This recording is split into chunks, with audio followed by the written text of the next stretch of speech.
அனைவருக்கும் இனிய மாலை வணக்கம். வாகை அகாடமியினுடைய யூடியூப் நேயர்கள், ரெகுலரா வரக்கூடிய மாணவ செல்வங்கள் அனைவருக்கும் என்னுடைய மாலை வணக்கம். நம்ம வாகை அகாடமி தொடர்ந்து வகுப்புகளை நடத்தி கொண்டு வருவது உங்க எல்லாருக்கும் தெரிஞ்சிருக்கும். இதுல நம்ம காப்பியங்கள் அப்படிங்கிற தலைப்புல முழுமையா பார்த்துக்கிட்டே வரோம். அந்த கதையினுடைய முழு விளக்கம், கதையில ஒரு கதாபாத்திரத்தை கூட விடாமல் நம்ம தொடர்ந்து பேசிக்கிட்டே வரோம். அந்த பதிவுகள்லாம் இதற்கு முன்னாடி இருக்கக்கூடிய பதிவுகள்ல தேடி பார்க்கும் பொழுது உங்களுக்கு கிடைக்கும். நம்ம வாகை அகாடமியினுடைய தொடர் வகுப்புகளை நீங்க தொடர்ந்து கேட்க விரும்புனா, இந்த அகாடமிய சப்ஸ்கிரைப் பண்ணணும், ஷேர் பண்ணணும், ஆல் பட்டன பிரஸ் பண்ணணும். வேற என்ன கேட்க போறோம் நாங்க? இன்றைய இந்த செய்தியோட சீவக சிந்தாமணிய நேற்று நம்ம முழுமையா பார்த்து முடிச்சிருந்தோம். இன்னைக்கு சீவக சிந்தாமணி இருக்கக்கூடிய வேறு பொதுவான செய்திகள் குறித்து நம்ம இன்னைக்கு பார்க்க இருக்கிறோம். அந்த வகையில சீவக சிந்தாமணியை ஆசிரியர் யார் அப்படின்னு நம்ம எல்லாருக்குமே தெரியும். திருத்தக்க தேவர். இதனுடைய காலம் பாத்தீங்க அப்படின்னா 9ஆம் நூற்றாண்டாக அறியப்படுது. இது சமண சமயத்தை சேர்ந்த நூல். இதில் உள்ள பாடல்களின் எண்ணிக்கை 3147 விருத்தப்பாக்கள். 3147 விருத்தப்பாக்கள். இத நம்ம அடிப்படை பகுப்பா நம்ம என்ன பண்ணியிருக்கோம்னா, கலம்பகங்கள் அப்படின்னு உட்பிரிவு இருக்கு. மன்னிக்கணும், இளம்பகங்கள். இதுக்கு காதைகள்னு நம்ம பார்த்தோம். இதுக்கு முன்னாடி பார்க்கக்கூடியத காதைகள்னு பார்த்தோம். இதுல சிலப்பதிகாரத்திலையும் மணிமேகலையிலையும் 2 வித்தியாசங்கள் இருக்கு. சிலப்பதிகாரத்தில் வரக்கூடிய எல்லாமே காதைன்னு முடியாது. வரி அப்படின்னு 5 அதாவது சில காதைகள் வரின்ற பெயர்கள்ல முடியும். சில உட்பிரிவுகள். நிறைய உட்பிரிவு காதையில முடியும். ஆனால் மணிமேகலையில பார்க்கும் பொழுது எல்லாமே காதை அப்படிங்கிற பெயர்கள்ல தான் முடியறத நம்ம பார்க்கிறோம். அதே மாதிரி சீவக சிந்தாமணிக்கு நீங்க பாத்தீங்கன்னா இளம்பகம் அப்படிங்கிற பெயர்ல முடியறத நம்ம பார்க்கிறோம்.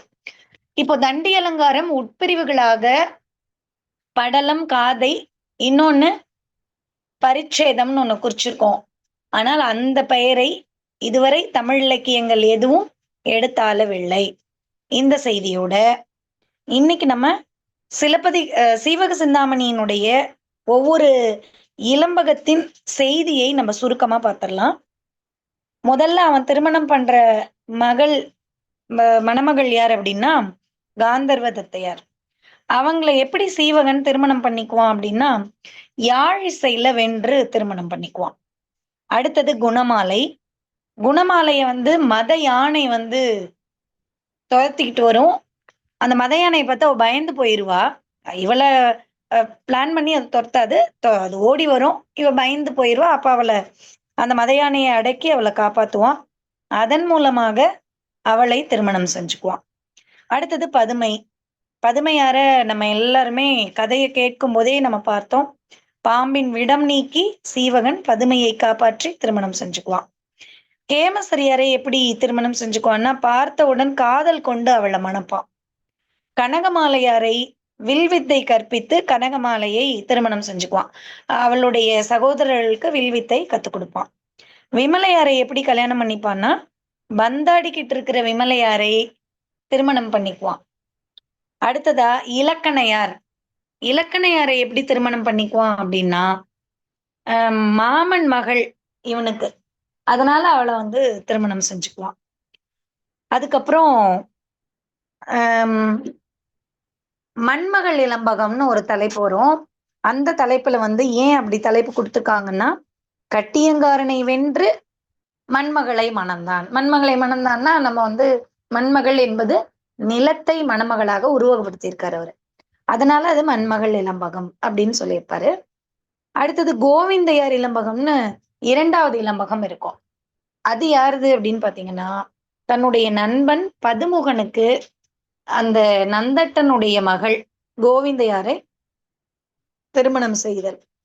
அது முதல் இளம்பகமா நாமகள் இளம்பகம் இருக்கும். அதுல ஞானம் அப்படிங்கிற குமரி, ஞானம்னா கல்வி. முதல்ல எடுத்த உடனே கல்வியை தான் அவன் திருமணம் செய்வான் அப்படின்னு அவர் வர்ணிக்கிறார். இறுதியாக முக்தி இலம்பகம், பூமகள் இலம்பகம். பூமகள் இலம்பகம் அப்படிங்கிறது ஏன் அப்படி ஒரு பெயர் அதுக்கு வச்சிருக்காங்க அப்படின்னு பெயர் காரணத்தை நம்ம ஆராயும் பொழுது, சீவகன் பூமகளை மனம் செய்தல். பூமகளை மனம் செய்தல்னா கிரீடம் சூடிக்கிறான், அரசனாக முடி சூடிக்கிறான்.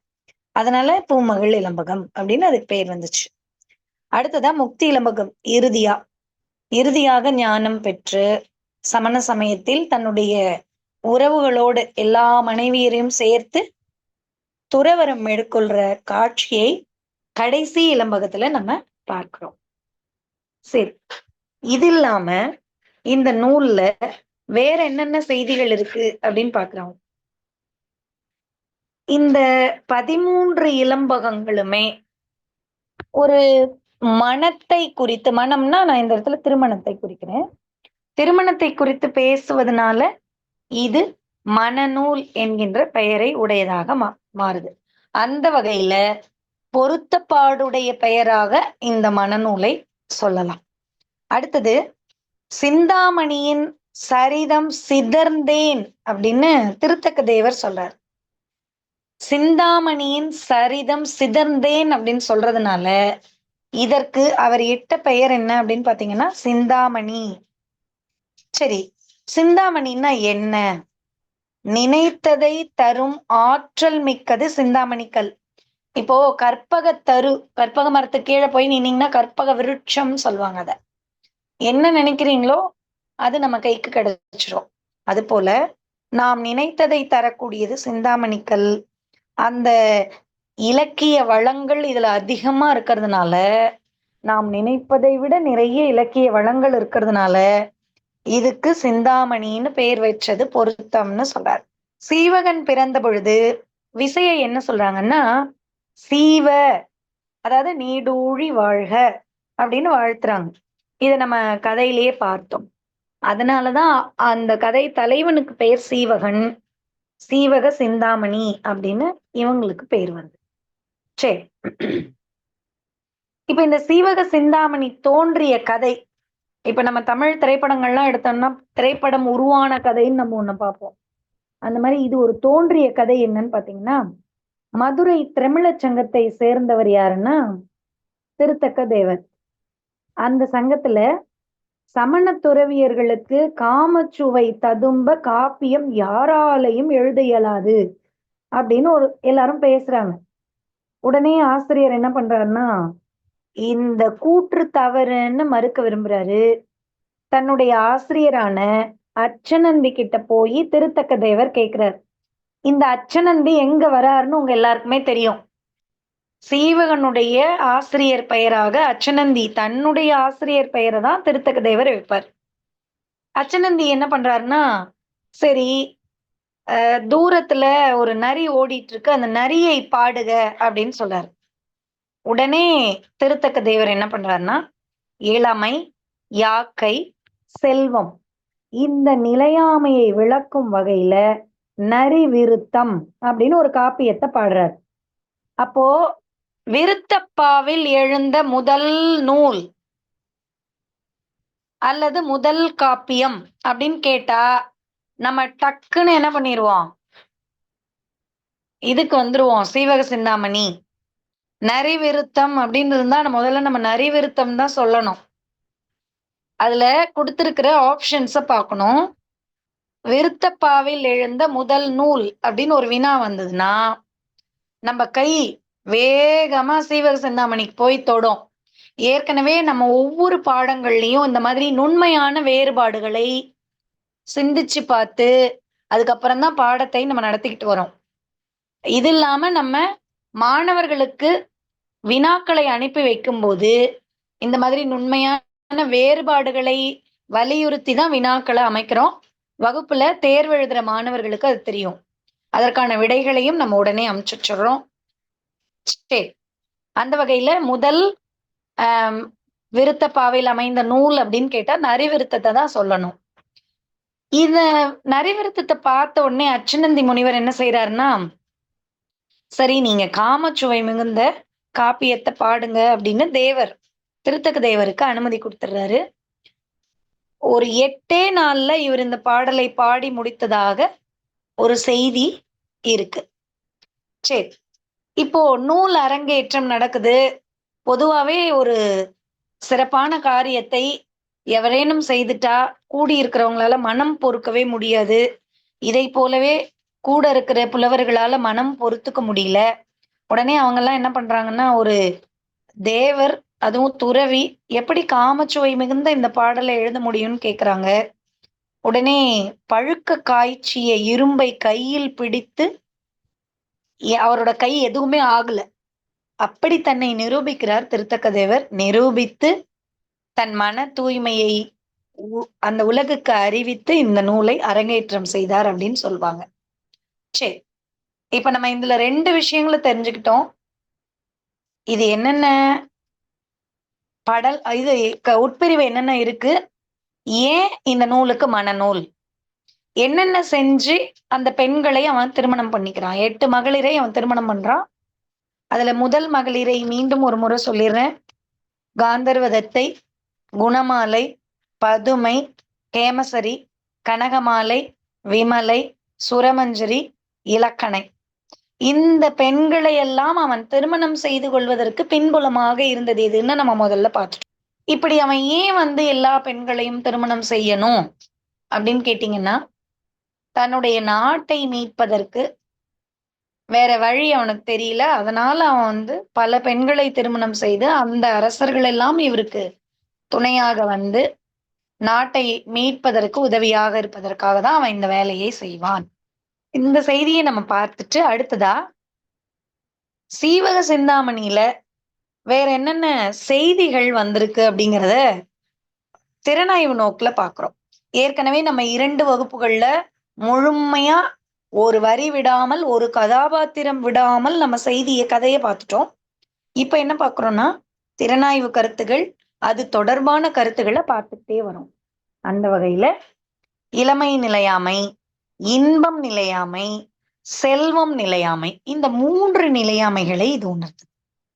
அடுத்தது, மது அருந்துவதால் வரும் தீமையை இவன் அறநெறி கருத்துக்களை வழிப்போக்கர்கள் 2 இடங்கள்ல சீவகன் பேசுவான்.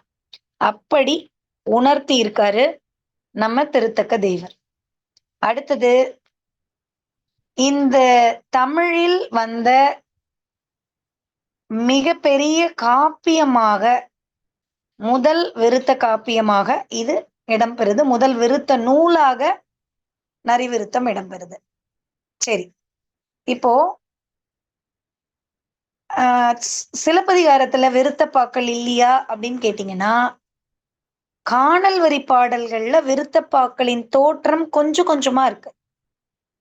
ஆனால் அந்த கதை முழுக்க விருத்தப்பாவிலால் ஆனது எது அப்படின்னு கேட்டீங்கன்னா, நம்ம முதல்ல நரிவிருத்தம், அடுத்தது இந்த சீவக சிந்தாமணி. சரி.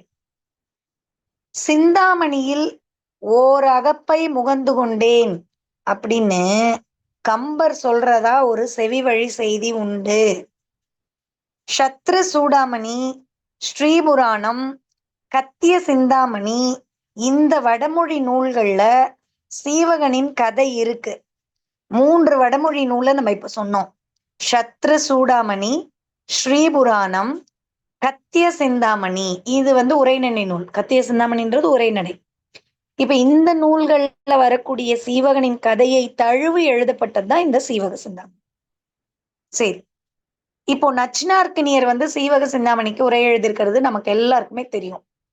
அதுல அவர் ஒரு செய்தியை சொல்றாரு. என்ன செய்தி சொல்றாருன்னா, கண்டி அப்படின்னு ஒரு புலவர் தமது பாடல்கள்ல பல பாடல்களை சீவக சிந்தாமணியின் இடையில் சேர்த்துட்டதா நச்சினார்க்கினியர் தன்னுடைய உரையில குறிப்பிடுறார். எப்பவுமே இந்த நச்சினார்க்கினியர் இந்த மாதிரி திறனாய்வு கருத்துக்களை அப்பப்ப சொல்லிட்டு போறது வழக்கம். நெடுநல் வாடை அகமும் புறமும் கலந்த நூல் அப்படின்னு இன்னைக்கு எல்லாரும் பேசுறோம். இலக்கிய வரலாறுகளும் குறிப்பிடுது. ஒரு சில திறனாய்வாளர்கள் என்ன சொல்றாங்கன்னா, அந்த வேம்புதலை யாத்த நோன்காள் அக்கம் அப்படின்னு ஒரு வார்த்தை வருது இல்லையா, அந்த வார்த்தை வெறும் நம்ம இப்போ ஊர்ல எல்லாம் வந்து ஏதோ ஒரு விசேஷம், மாரியம்மன் கோயில் அல்லது போருக்கு போறோம், அல்லது வெளியில போறோம், அல்லது திருமணமாகி குழந்தை பெத்துக்கிட்ட பொண்ணு வெளியில போச்சுன்னா வேப்பிலை சொருகிறது. இந்த மாதிரியான ஒரு நம்பிக்கையின் அடிப்படையில் வேலின் மீது கட்டப்பட்டிருப்பது தான் அந்த வேப்பிலை. அது வந்து பாண்டியரை குறிக்காதுன்னு ஒரு சில திறனாய்வாளர்கள் ஆதாரத்தோட எடுத்து எழுதுறாங்க. எதுல? நம்ம இப்ப பேசுறது நெடுநல்வாடையில. அப்படி ஆதாரத்தோடு எடுத்து எழுதினாலும் கூட, இலக்கிய வரலாற்றில் முழுமையாக அகமும் புறமும் கலந்த நூல் அப்படின்னு இடம்பெறுவதற்கு யார் காரணம் அப்படின்னு பார்த்தீங்கன்னா, நம்ம நச்சினார்க்கினியர் தான் காரணம். அவர் தன்னுடைய உரையில ஒரு வினாவை எழுப்புறார். வேம்புதலைன்னு இங்க போட்டாரே, இந்த வேம்பு யாரை குறிக்கிறது? இவர் காலத்தில் வாழ்ந்தவர் யாரு? பாண்டியன் நெடுஞ்செழியன். ஒருவேளை அவரை குறித்ததாக ஆகலாம்னு நச்சினார்க்கினியர் எழுதுறார். அவர்ல இருந்து தான் அந்த கேள்வி பெருசா வருது எல்லாருக்கும். அந்த மாதிரி இந்த சீவக சிந்தாமணிக்கு உரை எழுதும் பொழுது கண்டி அப்படிங்கிற புலவர் தன்னுடைய பாடல்கள் பலவற்றை உள்ள போட்டார் அப்படின்னு அவர் எழுதுறார். சரி, இப்ப சீவக சிந்தாமணிக்கு பின்னாடி வரக்கூடிய காப்பியங்கள், அது எந்த காப்பியமாக இருந்தாலும் இவர் எழுப்பிய நகர வர்ணனை, நாட்டு வர்ணனை, இந்த அமைப்புகளை கொண்டு இலங்குவதாக இருக்கிறது. அடுத்தது, இந்த சீவக சிந்தாமணியை ஜியு போப் என்ன பாராட்டுறாருன்னு பாத்தீங்கன்னா, தமிழ் மொழிக்கு இலியட் இதுதான், ஒடிசி இதுதான் அப்படின்னு ஜியு போப் பாராட்டுறாரு. உலகில் பல இன்பங்களை, பல செல்வங்களை பெற்றிருந்தாலும் இந்த உலகம் நிலையாமையினை உடையது அப்படிங்கிறத சொல்றதுக்காக 1 முதல் 12 இலம்பகங்கள் இருந்தத இவங்க வந்து குறிப்பிட்டிருக்காங்க. அதுக்கப்புறம் இந்த திருத்தக்க தேவர் பற்றிய ஒரு குறிப்பு எதுல இருக்கு அப்படின்னு பாத்தீங்கன்னா, மைசூர் மாநிலத்துல சிறுவனபெலகொலா கல்வெட்டுல இந்த திருத்தக்க தேவர் குறித்த குறிப்பு இடம் பெறுவதை நம்ம பார்க்கிறோம். சரி, இப்போ சீவக சிந்தாமணி குறித்த பல செய்திகளை நம்ம தெரிஞ்சுக்கிட்டோம். இதுல ரொம்ப ரொம்ப நம்ம முக்கியமா பார்க்க வேண்டியது என்ன அப்படின்னு பாத்தீங்கன்னா, சீவக சிந்தாமணியினுடைய வினாக்கள் எந்த மாதிரி வரும் அப்படின்னு பாத்தீங்கன்னா, எந்த பெண்ணை எதன் மூலமாக திருமணம் செஞ்சுக்கிட்டா, இந்த செய்தி வந்து ரொம்ப ரொம்ப முக்கியம். அடுத்தது, இந்த சிறுவனபெலா கல்வெட்டு ஒருவேளை கேட்கலாம், ஏன்னா கொஞ்சம் ஆழமான செய்தி அது, அதனால ஒருவேளை அத கேட்கலாம் நம்ம. இந்த சீவக சிந்தாமணியுடைய பாக்கள் எதிலெல்லாம் அமைந்திருக்கின்றன அப்படின்னு பாத்தீங்கன்னா, ஆசிரிய விருத்தப்பாவில் அமைந்திருந்தாலும் கூட கலி விருத்தம், ஆசிரிய விருத்தம், கலித்துறை, வஞ்சித்துறை, கொச்சக ஒரு போகு, தேம்பாவணி கொச்சக ஒரு போகு, இந்த பாடல் வகைகளில் இவை அமைந்திருக்கின்றன. இந்த சீவக சிந்தாமணியினுடைய வேறு பெயர்கள் என்னென்ன அப்படின்னு பாத்தீங்கன்னா, மணநூல், இது எப்படி பொருத்தப்பாடா இருக்குன்றத நம்ம ஏற்கனவே குறிப்பிட்டோம். மணநூல், முக்தி நூல், என்வரை மணந்த கதை. மணநூல், முக்தி நூல், என்வரை மணந்த கதை, இது என்னென்ன பா வகையில அமைஞ்சிருக்குன்னு பார்த்தோம். வேறு பெயர்கள் என்னன்னு பார்த்துட்டோம். மணநூல் என்கின்ற பெயர் இதற்கு ஏன் குறிப்பிடணும்னு பார்த்துட்டோம். சரி, இப்ப இதுல வந்து எத்தனை வகை சுவைகள் நிரம்பியுள்ளன? இப்ப வந்து நம்ம 9 சுவைகளை வடமொழி குறிப்பிடும். நம்ம வந்து 8 சுவைகள் சொல்லுவோம். தமிழ் வகை 8 சுவை. என் வகை சுவையும் இதுல நிரம்பி இருக்கு. எல்லாமே மகிழ்ச்சி, அவலம், வருத்தம், எல்லாமே சிரிப்பு, எல்லாமே இதுல இருக்கு.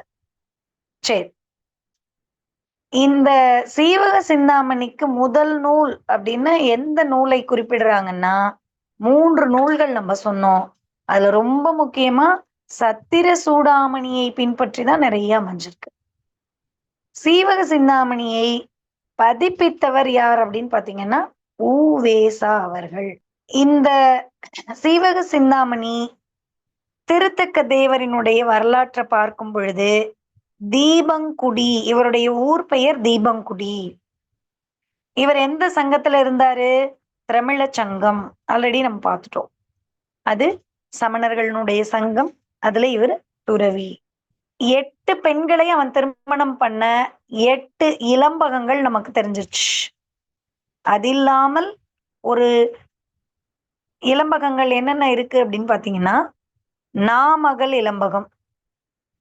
அடுத்தது கோவிந்தையார் இளம்பகம். கோவிந்தையாரை தன்னுடைய நண்பனுக்கு திருமணம் பண்ணி கொடுத்துருவான். அடுத்தது மண்மகள் இளம்பகம், பூமகள் இளம்பகம், அடுத்து முக்தி இளம்பகம். இந்த 5ம் அந்த பெயர் இல்லாமல் வருவது. அந்த 8 பெண்களினுடைய பெயர் இல்லாமல் வருவது. அதே மாதிரி அவர் அந்த வரிசைப்படி 8 பெண்களை மணந்த வரிசைப்படியே தன்னுடைய இளம்பகங்களை அமைச்சிருப்பார். இந்த சிந்தாமணியினுடைய உரையாசிரியர் யாருன்னு பாத்தீங்கன்னா நச்சினார்க்கினியர். நச்சினார்க்கினியர் 2 வகையான செயல்களை செஞ்சதை நம்ம பார்த்துட்டோம். சீவகனுடைய யாழிசையால வெற்றி கொள்ளப்பட்டவள் காந்தர்வ தத்தை. சீவகனுக்கும் குரு, ஆசிரியருக்கும் ஒருவரே குரு. கதை தலைவனுக்கும் கதையை இயற்றிய ஆசிரியருக்கும் ஒருவரே குருவாக அமைந்த நூல் எது? இப்படி ஒரு வினா கேட்கலாம். அப்படி கேட்டா அந்த குரு பேரு அச்சனந்தி, நூல் பேரு சீவக சிந்தாமணின்னு நம்ம சொல்ல கத்துக்கணும். மிக முக்கியமான பார்வை. ஆசிரியருக்கும் கதை தலைவனுக்கும் ஆசிரியராக அமைந்த நூல் சீவக சிந்தாமணி. ஆசிரியரின் பெயர் அச்சனந்தி. இப்போ நம்ம ஏற்கனவே யானையை பத்தி பார்த்துட்டு வந்தோம். அதுல இதில் குறிப்பிடப்படுகின்ற யானை பட்டத்து யானை. யாருடைய பட்டத்து யானை? கட்டியங்காரனின் பட்டத்து யானை. ஆக்சுவலா அது கட்டியங்காரன் பட்டத்து யானை இல்ல, இவனோட பட்டத்து யானை தான். சரி, சீவகனுக்கு பல கலைகளையும் யார் கற்பிச்சது அப்படின்னு பாத்தீங்கன்னா அச்சனந்தி தான் கற்பிக்கிறார். அவருக்கு ஒரு நோய் இருந்ததுன்னு பார்த்தோம். அதை யாராவது செய்தி அனுப்ப முடியுமான்னு பாருங்க. அவருக்கு இருந்த நோயின் பெயர் என்னன்னு பாருங்க. எழுதி அனுப்புறதுன்னா அனுப்புங்க. அடுத்தது சீவக சிந்தாமணி அப்படிங்கிறது தேவர் உலகத்தில் உள்ள ஒரு பொருள், ஒளி கெடாத மணி, கேட்டதை கொடுக்கும் அப்படின்னு நம்ம பார்த்தோம். இதுல 1868 ஹெச் பவர் அப்படின்றவரு நாமகள் இளம்பகத்தை மட்டும் முதல்ல வெளியிடுறது. இந்த செய்தியை நம்ம பார்த்தோம். அடுத்தது நாமகள் இளம்பகம், கோவிந்தையார் இளம்பகம், காந்தர்வதத்தையார் இளம்பகம், இந்த 3ம் தீக்க சுப்ராய செட்டியரால பதித்து வெளியிடப்பட்டது.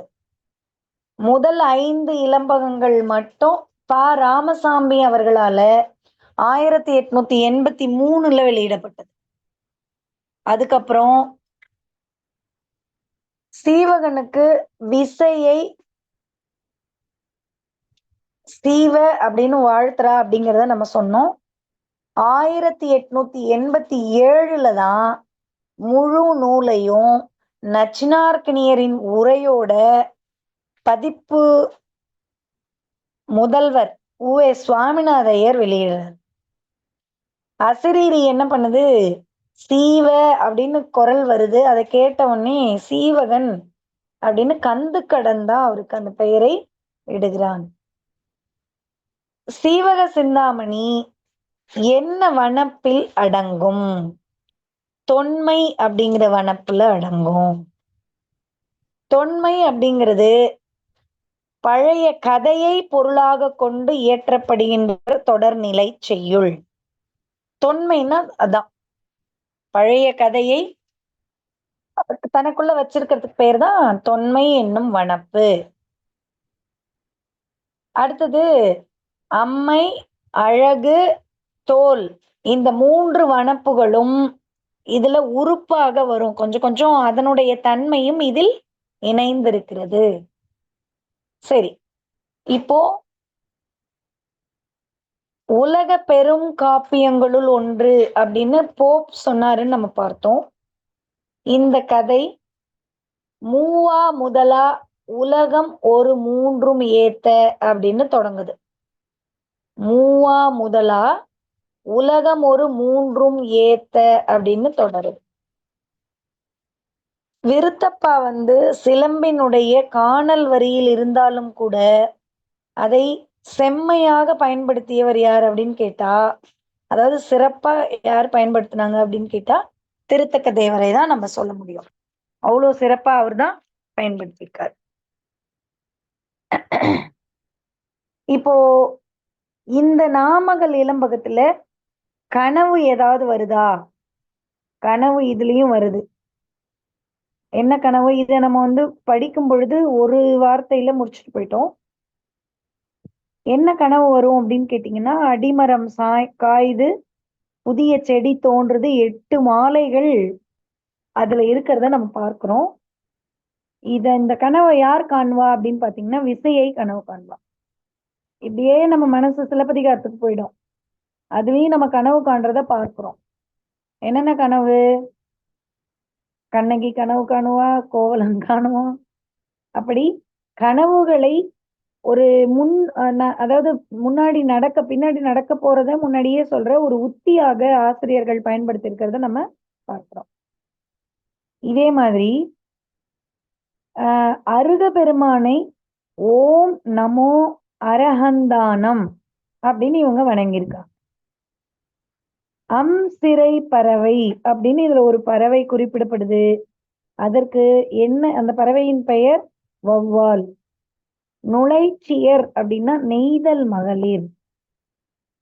இப்போ விசையை கனவு கன்றத நம்ம எல்லாருமே பார்த்துட்டோம்.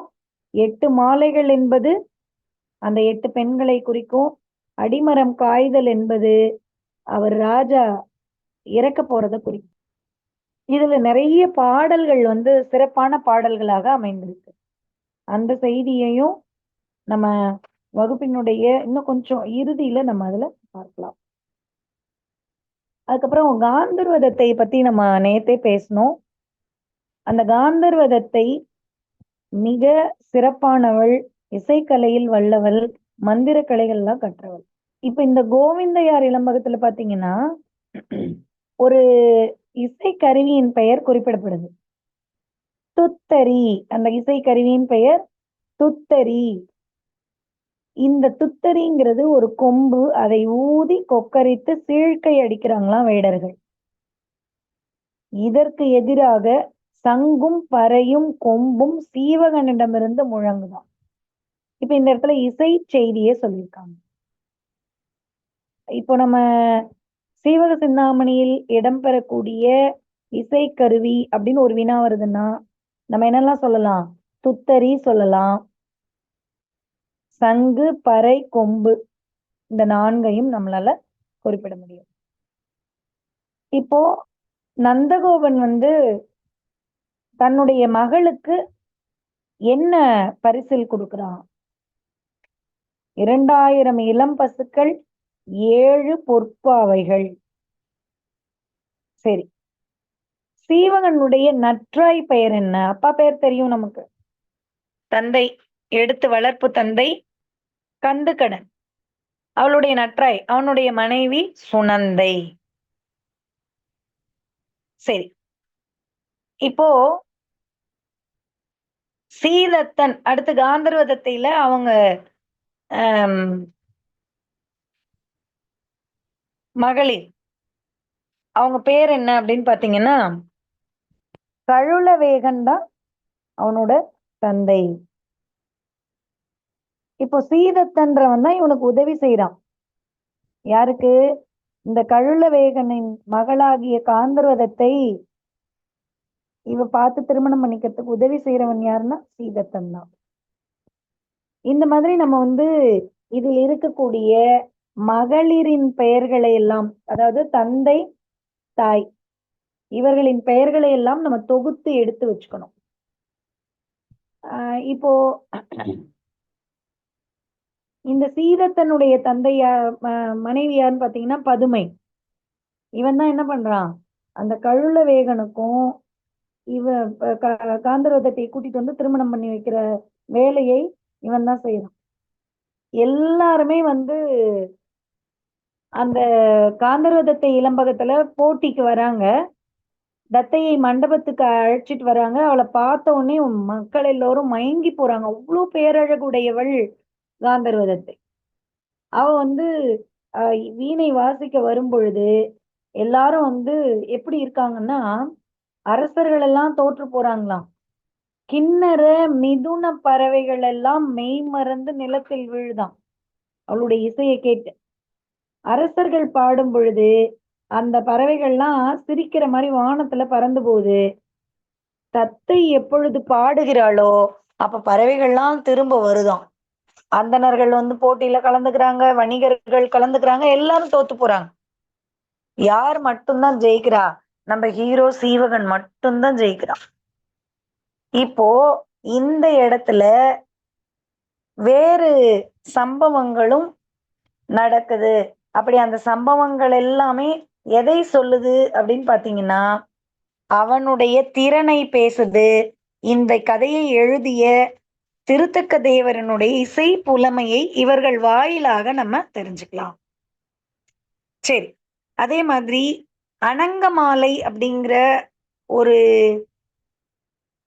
ஒரு பரத்தையர் பெண்ணை விரும்பியவன் யார் அப்படின்னு கேட்டா கட்டியங்காரன். அனங்கமாலை அவ யார்? அந்த பெண்ணை விரும்பியவன் கட்டியங்காரன். அவன் தான் அரசன்.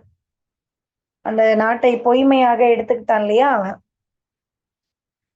சரி, அடுத்ததா இந்த சீவகன் வந்து வீணாபதி அப்படிங்கிற பெண் கிட்டதான் யாழை வாங்குவான். இந்த வீணாபதி யாருன்னு கேட்டீங்கன்னா தத்தையினுடைய தோழி. அவதான் என்ன பண்றாள்னா, இது எப்படி இருக்கு அப்படின்னு கேட்டு அதுல உள்ள குற்றங்களை எல்லாம் சரியா சொல்லிடுவான். இது வந்து தண்ணியில நனைஞ்சது, இது வந்து இடியுண்ட மரத்தால் ஆனது, இது வந்து வாளால் வெட்டப்பட்ட மரத்தினால் ஆனது, இது யானை மிதித்தது அப்படின்னு பல குற்றங்களை சொல்லுவான். யாரு? சீவகன். அவ்வளோ ஆழ்ந்த ஞானம் திருத்தக்க தேவருக்கு உண்டு. சீவகன் வாயிலாக அவர் வெளிப்படுத்துவார். அடுத்தது ராசமாபுரத்தை அவன் வர்ணிக்கிறான். அந்த ராசமாபுரத்தை எப்படி வர்ணிக்கிறாருன்னா 140 அடிகள்ல வர்ணிக்கிறார். 140 அடிகள்ல வர்ணிக்கிறாரு. சச்சந்தனுடைய நாடு அவ்வளோ சிறப்பா இருந்தது. அவனுடைய தந்தை பேர் என்னன்னா தர்மன். சச்சந்தனுடைய தந்தை பேர், அதாவது சீவகனுக்கு தாத்தா தருமன். சரி, இப்ப இந்த கூடுதல் செய்திகளை நம்ம தெரிஞ்சுக்கிட்டோமா? அடுத்தது இதுல இருக்கிற மீதி இருக்கக்கூடிய முக்கியமான செய்திகளை சொல்லிட்டு நான் இன்றைய வகுப்பை முடிச்சுக்கிறேன். அதோட நம்ம இன்றைய வகுப்பை முடிச்சுக்கலாம். இப்போ நம்ம குணமாலை பார்த்தோம். குணமாலைக்கு வந்து தந்தை தாய் யாரு அப்படின்னு நான் கேட்டிருந்தேன்.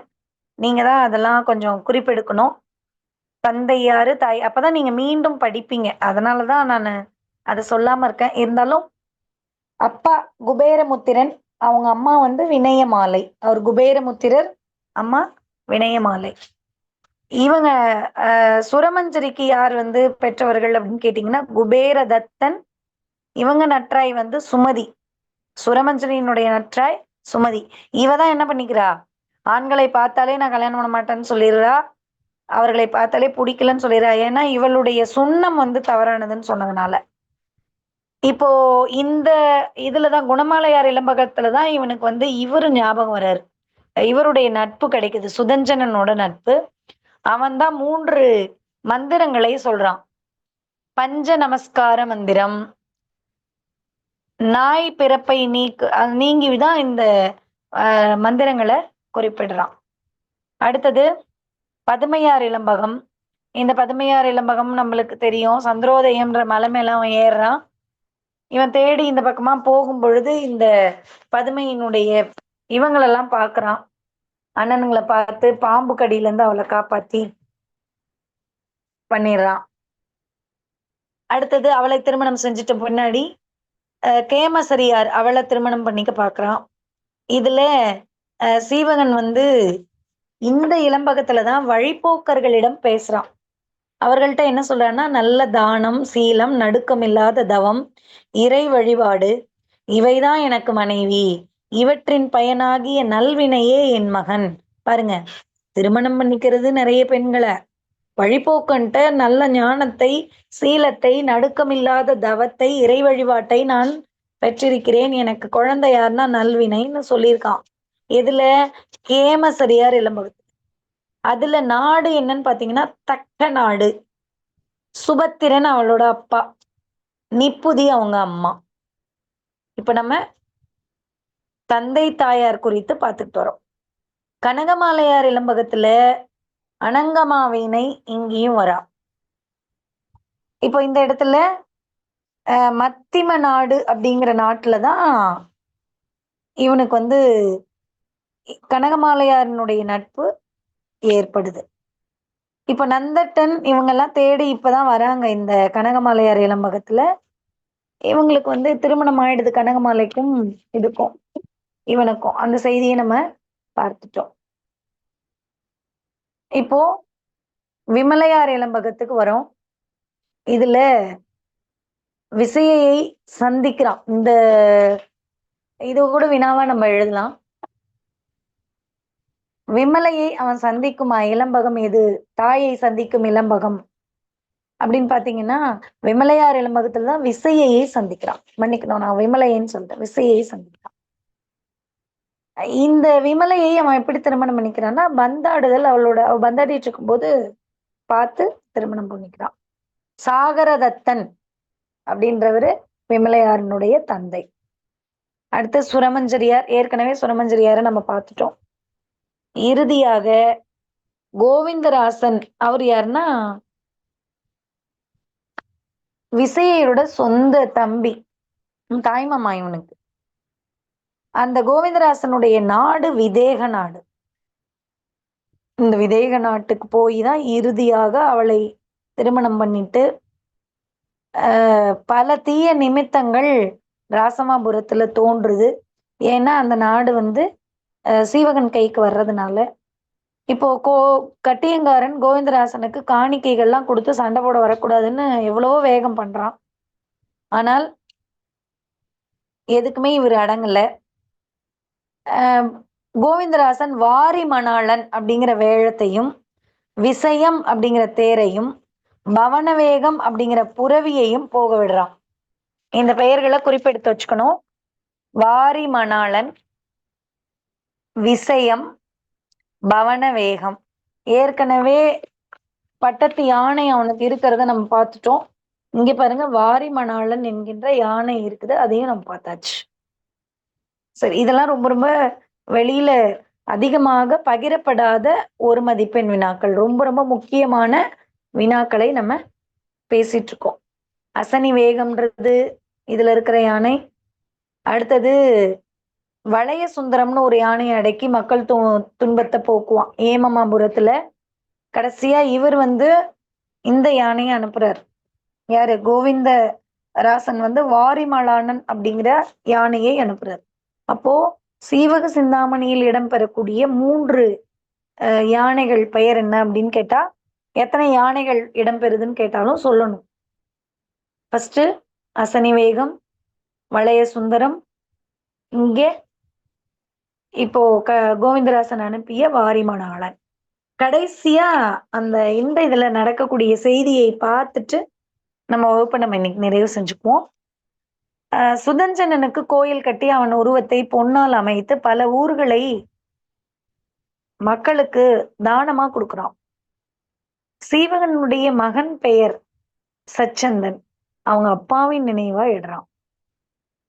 கதாபாத்திரத்தினால் பெயர் பெற்றது மணிமேகலை. பொருள் தன்மையினால் பெயர் பெற்றது சிலப்பதிகாரமும் சீவகசிந்தாமணி. இதுவும் பொருள்கள் தானே. இந்த திருத்தக்க தேவர் சோழ மன்னர் மரபில் தோன்றியவர்னு சொல்லுவாங்க. இந்த திருத்தக்க தேவரை திருத்தகு மாமுனிவன் அப்படின்னு சொன்னவர் யாருன்னா நச்சினார்க்கணியர்.